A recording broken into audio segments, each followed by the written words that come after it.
Ankara থেকে যুক্ত হয়েছেন ডক্টর মেলিহ দেমিরতাস। আপনাকে অনেক ধন্যবাদ। ইরান বলছে অনেক বিষয় মিটেছে, তবে চুক্তি এখনো চূড়ান্ত বা আসন্ন নয়। এই বক্তব্যটিকে কিভাবে দেখছেন? ধন্যবাদ। আবারও আমন্ত্রণ জানানোর জন্য আপনাকে অনেক ধন্যবাদ। এবং হ্যাঁ, এই গুরুত্বপূর্ণ প্রশ্নটি এখনো রাজনীতিতে আন্তর্জাতিক অঙ্গনে উঠে আসছে। আমরা দেখেছি এই আলোচনা প্রক্রিয়া সত্যিই চলছে। মানে এটা আমাদের সবার জন্য, অর্থাৎ আঞ্চলিক ও বৈশ্বিক অংশীদারদের জন্য কিছুটা আশা জাগায়। সবচেয়ে বড় কথা, পাকিস্তানের কারণে এই আলোচনা প্রক্রিয়া চূড়ান্তভাবে শেষ হয়ে যায়নি। প্রথমত, এটি আমার মনে হয় খুশির একটা কারণ। যদিও মাঝে মাঝে এটা সাময়িকভাবে ঘটে, আমরা সবাই চেয়েছিলাম স্থায়ী শান্তি এবং স্থায়ী যুদ্ধবিরতি, কিন্তু এটাও একটা শুরু। বিশেষ করে যদি আমরা এই দুই পক্ষ, যুক্তরাষ্ট্র ও ইরান, নিয়ে ভাবি বা কথা বলি, তাহলে বলা যায় হ্যাঁ, পরিস্থিতি সত্যিই জটিল হতে পারে। কারণ এই দুই পক্ষের পররাষ্ট্রনীতির দৃষ্টিভঙ্গি ভিন্ন। প্রথমত, যুক্তরাষ্ট্রের একটি গুরুত্বপূর্ণ মিত্রতা রয়েছে, আমাদের জন্য নিজের সঙ্গে, ইসরায়েলের সঙ্গে। আমাদের বুঝতে হবে যে যুক্তরাষ্ট্র, আমার মনে হয়, একটি পদক্ষেপ নিতে চায়, এবং সে পদক্ষেপটি এমনভাবে নিতে চায় যাতে ইসরায়েলের জন্য ইতিবাচক বা নেতিবাচক পরিবেশ সৃষ্টি হয়, এই বোঝাপড়া থেকেই।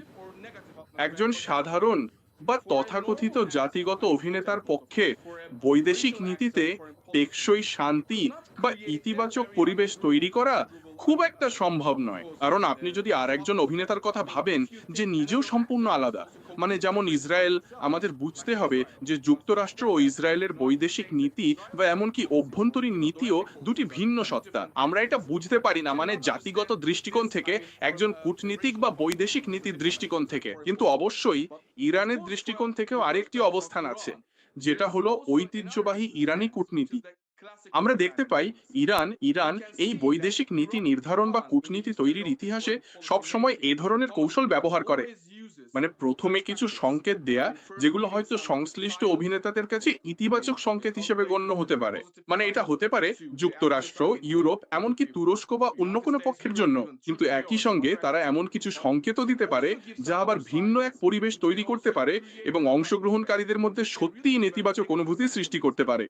তাই আমি মনে করি, বিশেষ করে যুক্তরাষ্ট্র ও ইসরায়েলের একতরফা হামলার পর এবং ইরানের তুলনামূলকভাবে সফল পরিণতির পরে, অবশ্য রাশিয়া, চীন ও আরো কিছু পক্ষের সমর্থনের জন্য ইরান এখন অনেক বেশি আত্মবিশ্বাসী, হয়তো আরো বেশি বিশ্বাসযোগ্য, এবং নিজের জন্য অনেক বেশি অনুকূল পরিবেশ তৈরি করেছে। ইরান এখন এই পরিবেশটিকে কাজে লাগাচ্ছে। ইরান এখন অনেক বেশি দক্ষ ও বাস্তববাদী একজন খেলোয়াড় হিসেবে আবির্ভূত হয়েছে। এবং হ্যাঁ, আমাদের এখনো কিছুটা আশা আছে আবারও পাকিস্তান ও কিছু মধ্যস্থতাকারীর জন্য, তুর্কিয়ে এবং আরো কিছু পক্ষের জন্য, যারা সত্যি এই প্রক্রিয়াগুলোকে সমর্থন করছে। কিন্তু অবশ্যই অনেক পক্ষ আঞ্চলিক ও বৈশ্বিকভাবে কিছুটা ধৈর্য ধারণ করছে। তবে এই ধৈর্য শেষ হয়ে যেতে পারে, বিশেষ করে যখন আমরা ইসরায়েলের দিক থেকে আসা উস্কানিগুলোর কথা ভাবি। প্রথমত, আমাদের সত্যিই খুব সতর্ক থাকতে হবে, এবং যেসব পক্ষ আছে, যেমন যুক্তরাষ্ট্র ও ইরান, তাদের অবশ্যই টেকসই শান্তির জন্য চূড়ান্ত সদিচ্ছা দেখাতে হবে। তাহলে ইরান যখন তাদের ইউরেনিয়াম সমৃদ্ধকরণের অধিকার নিয়ে অনড় এবং যুক্তরাষ্ট্র যখন অস্ত্রায়নের ঝুঁকি থেকে সুরক্ষার নিশ্চয়তা চাইছে, আপনার মতে কূটনীতিক সমঝোতার কোনো সুযোগ আছে কি? আমার মনে হয় হ্যাঁ, সমঝোতা এবং হিসাব নিকাশ সবসময় অন্য পক্ষ থেকে আসে। আমরা ইতিমধ্যে দেখছি, বর্তমানে অনেক খবর আসছে রাশিয়া থেকে, বিশেষ করে রাশিয়ার কিছু পক্ষ, এবং চীন থেকেও। অনুগ্রহ করে এটা উপেক্ষা করবেন না। প্রত্যেক অভিনেতা, প্রত্যেক প্রেসিডেন্ট, প্রধানমন্ত্রী এই দেশে যেতে চায়। আমি চীনের কথা বলছি। ভাবুন তো, অবশ্যই পুতিন, ট্রাম্পের সাম্প্রতিক সফর এবং ইউরোপীয় নেতাদের সাম্প্রতিক সফরগুলো। আমরা বলতে পারি এই অভিনেতারা ইউরেশিয়ার একটি সত্তা বা ঐক্য হিসেবে, অথবা আপনি চাইলে ব্রিক্স বা এমনকি সাংহাই সহযোগিতা সংস্থাও বলতে পারেন। এই বিশ্বের এই অংশ সত্যিই ইরানের ক্ষেত্রে ইউরেনিয়াম সমৃদ্ধিকরণ বা পারমাণবিক স্থাপনা নিয়ে এই জটিল খেলায় ভারসাম্য আনার ইচ্ছা দেখাচ্ছে। এবং তারা সেই কঠোর মনোভাব দিতে চায় না, যেটা বিশেষ করে যুক্তরাষ্ট্র ও ইসরায়েল সব সময় চাপিয়ে দেয়। তারা আমাদের সীমান্তে ঠেলে দেয়, মানে তারা সত্যি আমাদের এমন ভাবে সীমান্তে ঠেলে দেয় যেন ইরান কোনো স্বাধীন দেশ নয়। তারা সব সময় ভাবে ইরান যেন একটা পুতুল রাষ্ট্র বা পুতুল শাসন ব্যবস্থা। হ্যাঁ, আমরা জানি যে সেখানে গুরুত্বপূর্ণ কিছু ব্যর্থতা আছে, কিছু গুরুত্বপূর্ণ শাসন ব্যবস্থার অচলাবস্থা ও সমস্যা আছে ইরানে তাদের নিজেদের জনগণের সঙ্গে। আমরা এটা আগেই জানি, কিন্তু সেটা এই অর্থে নয় যে ইসরায়েল, যুক্তরাষ্ট্র বা এই শাহ ঘরানার ব্যক্তিরা মানে বলছে যে এটা একটা পুতুল রাষ্ট্র হতে পারে, যেমনটা তারা কল্পনা করে।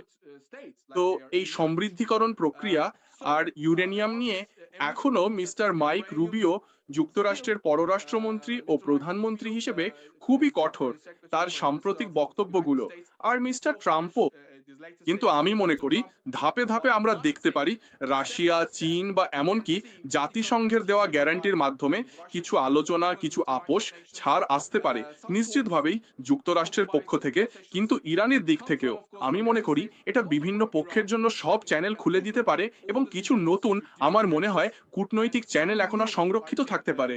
আমরাও তাই আশা করি।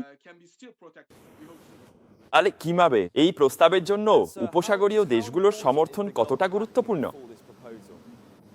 উপসাগরীয় রাষ্ট্রগুলোই হলো এই গল্পের সবচেয়ে আকর্ষণীয় দিক। তারা যুক্তরাষ্ট্রের মিত্র, এটা মানতেই হবে। আমার মনে হয় সংযুক্ত আরব আমিরাতকে সবচেয়ে গুরুত্বপূর্ণ মিত্র হিসাবে উল্লেখ করতে হবে। এমনকি এই সমস্ত নৃশংসতা ও ইসরায়েলের তৈরি নেতিবাচক পরিবেশের মধ্যেও এই দুই রাষ্ট্রের মধ্যে সরাসরি একটি চ্যানেল বা যোগাযোগ রয়েছে। কাতার, ওমান এবং অবশ্যই বাহরাইনের মতো অন্যান্য পক্ষগুলো এখন এই অঞ্চলের নতুন খেলোয়াড় হিসাবে উজ্জ্বল হয়ে উঠছে। কিন্তু অবশ্যই তারা ভুগছে, যেমন আমরা সবাই দেখছি, এই ইরানি ক্ষেপণাস্ত্র এবং ইরানের নতুন কৌশলগত অগ্রগতির কারণে তারা খুব সহজেই এই পরিস্থিতির শিকারও হতে পারে। তাই আমার মনে হয় তারা দক্ষ কূটনৈতিক খেলোয়াড়দের মতো খেলতে চায়। এবং এই সংকটের প্রথম দিনের তুলনায় এখন তারা আর ইরানের প্রতি এতটা কঠোর নয়, কারণ প্রথম দিকে তারা সত্যি এই পক্ষের বিরুদ্ধে কিছু কঠোর বিবৃতি দিচ্ছিল। তারা দেখছে যে যুক্তরাষ্ট্র ও ইসরায়েল বিশাল সামরিক শক্তি সত্ত্বেও এই জটিল অঞ্চলে সরাসরি পরিবর্তন আনতে পারছে না। তাই তারা সীমান্তগুলোতে চাপ দেবে এবং আমার মনে হয় এই নতুন সমরে তারা প্রধান মধ্যস্থতাকারী ও আলোচনার মাধ্যম হিসেবে কাজ করবে। এখন পর্যন্ত মধ্যস্থতায় পাকিস্তানের ভূমিকা কিভাবে দেখছেন, বিশেষত ৮ এপ্রিলের পর উত্তেজনা না থাকায়? এটাই হলো মানে গল্পের ভালো দিকটা। পাকিস্তান সত্যিই দেখিয়েছে কিভাবে একজন গুরুত্বপূর্ণ আঞ্চলিক খেলোয়াড়, মানে আমরা হয়তো সরাসরি একে শুধু আঞ্চলিক বলতে পারি না, কারণ এটা এখন এমন এক গুরুত্বপূর্ণ শক্তি হয়ে উঠছে যা হয়তো বিশ্বব্যাপী এই সব খেলোয়াড়দের জন্য ফলাফল তৈরি করতে পারে। মানে যুক্তরাষ্ট্র, রাশিয়া, এমনকি চীনও। হ্যাঁ, এখন পর্যন্ত পাকিস্তান এই ভূমিকা খুব ভালোভাবেই পালন করেছে। কিন্তু যেমনটা আমি প্রথম উত্তরে বলেছিলাম, ধৈর্যের এই বিষয়টাও খুব গুরুত্বপূর্ণ। এই কূটনৈতিক খেলায় এর একটা বড় ভূমিকা আছে। আর যখন আমরা পাকিস্তানের কূটনীতিতে এই অভিজ্ঞতাটা দেখি, তখন উভয় পক্ষ, মানে যুক্তরাষ্ট্র ও ইরান, তাদেরও কিছু দায়িত্ব আছে এই পক্ষের প্রতি, মানে পাকিস্তানের এই ভালো উদ্দেশ্যের প্রতি। এবং তারা হয়তো চায়, বিশেষ করে মিস্টার রুবিও, মিস্টার ট্রাম্প তো বারবারই এটা বলেন। আমার মনে হয় ইরানের প্রেসিডেন্ট ও পররাষ্ট্রমন্ত্রী ইতিমধ্যেই বহুবার এটা স্পষ্ট করেছেন। এবং ইরানের আঞ্চলিক প্রতিবেশী হিসেবেও পাকিস্তান একটা বাস্তব প্রক্রিয়া শুরু করেছে। আর তুর্কি, মিশর, আমরা সবাই মনে করি এই ধরনের একটি পক্ষের মাধ্যমে এই প্রক্রিয়াটি ইতিবাচকভাবে এগিয়ে যেতে পারে। কিন্তু তারপরও এই দুই পক্ষ, যুক্তরাষ্ট্র ও ইরান, তাদের সদিচ্ছা দেখাতে হবে এই মধ্যস্থতা প্রক্রিয়ার প্রতি এবং এই গুরুত্বপূর্ণ পক্ষ পাকিস্তানের প্রতিও, যাতে এই অঞ্চলের ভবিষ্যতে স্থিতিশীলতা ও শান্তিপূর্ণ পরিবেশ বজায় থাকে। স্যার, শেষ প্রশ্ন, একটা সফল চুক্তি কিভাবে মধ্যপ্রাচ্যের নিরাপত্তা পরিস্থিতিকে নতুনভাবে গড়ে তুলতে পারে? মধ্যপ্রাচ্য হলো মানব ইতিহাসে বিশ্বের সবচেয়ে জটিল অঞ্চলগুলোর একটি। আমরা এটা আগেই জানি। প্রত্যেক ধর্মের জন্য, মানব ইতিহাসের জন্য, বিশ্বের যে কোনো অংশে সংঘাতের ক্ষেত্রেও এটি সরাসরি বা পরোক্ষভাবে কিছু অর্থ বহন করে। এবং হ্যাঁ, এটি মধ্যপ্রাচ্যের প্রথম সংকট নয়। এবং আমরা সত্যিই দুঃখিত, কিন্তু এটি শেষটাও নয়। তবুও এত সব কষ্ট আর কিছু রাষ্ট্রের নৃশংসতার পরেও অন্তত ভাবুন গাজা, ভাবুন ফিলিস্তিন, কারণ আমরা এখনো ভুলতে পারি না ফিলিস্তিনে, লেবাননে কি হচ্ছে। এত সব ভোগান্তির পর আমাদের সত্যিই ভাবা উচিত যে অন্তত কিছু স্থায়ী যুদ্ধবিরতি, অন্তত কিছু স্থায়ী শান্তিপূর্ণ পরিবেশ আমাদের সকল পক্ষেরই দরকার। তুরস্ক, পাকিস্তান, ইরান এবং অন্যান্য পক্ষগুলোরও এই শান্তিপূর্ণ পরিবেশ দরকার। যুক্তরাষ্ট্র ও ইসরায়েলকেও বুঝতে হবে নিজেদের স্বার্থেই অন্তত এই সময়ের জন্য তাদের আগ্রাসন বন্ধ করা প্রয়োজন। They must stop their aggressions.